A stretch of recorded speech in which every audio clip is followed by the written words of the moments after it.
balina beef naye nga era ekibawula ziba ki ziba ssente naye nze n'omukulu kati kankize ku respect nzoba nali nina we neesuubira naye nga takola ki tansuubirawo oba nze nawe musuubira naye musuubirawo so just kyava okay respect ebiseera ebisinga yekola ki niwe ng'oli wakabi nange ndi wakabi kwanja mwemaga nga tumeetinze mu kifo njanze mambo wakabi ate nawe wakola ki wakabi so mugemaliza nga mukoze ki nga mulemaganye nga mwawukanye okutwaliza wamu yali takuwa kitiibwa like ngambi nzo kubanze nawe musuubira nti wakabi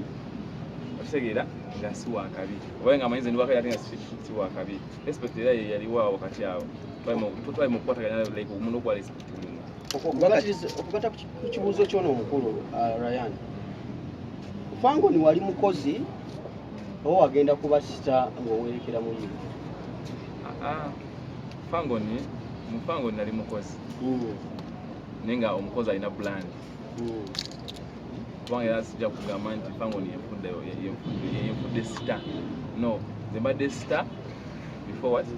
Fango mbadde sita before company zimu zinkola ki zakabi yes mbadde kyendi ngera bonsanga ndi gye chosen ndiyotegeera kugamba nti eno experience yakumeka yakuta which means ntobye nnyo okubeera mu industry nkikwati nga nkikolerera kuba nti bulimi bwemmanyi kati kiwa ngeri yasembayo era still yali waneeno bimwe byajja okuyimba waneeno samuwadde 10 nali sidi gye bamuyimbi ninga nkuba music wamu baala nga bajja kwaki supportinga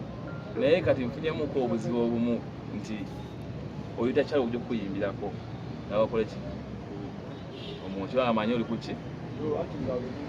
ate nga twayitoa nti kati yes nali mukozi mu Fango naye still nalina brand nalina okupa respect nga Dr. Ryan nti bwe tufuma tugenze kukola nze njimuwa kuba yaba mukama wange so lwa tukomyewo just nga just tuli mugundiza eno tukawo respect ngeri twogeramu kisinze omuntu anyigama ngeri jogedde nange kisinge jojo kuganira nani n'abaana abali awo ku Fango kitegeera kubanga buli muntu asinga munne ki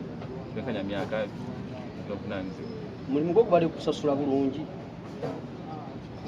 ng'omukozi ati nandivuddeyo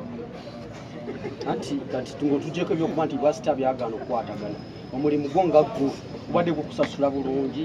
ati nkubuuza nandivuddeyo kiriza nebyensasula gwe tuyagala ssente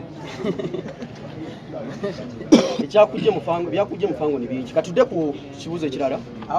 gwe wenna nga wandyetaaze okwata omukolo gwo nga okwanjula embaga amazaalibwa baby shower kuhinjira n'ebirala bingi nkwanjulira Glosh TV bakafulu b'okuba ebifaananyi n'okwata vidiyo era nga wandyetaaze okulanga wamu ne Glosh TV kuba ku namba y'essimu eno noti 75 noti 31 283 tweyunire oleme kwejjusa.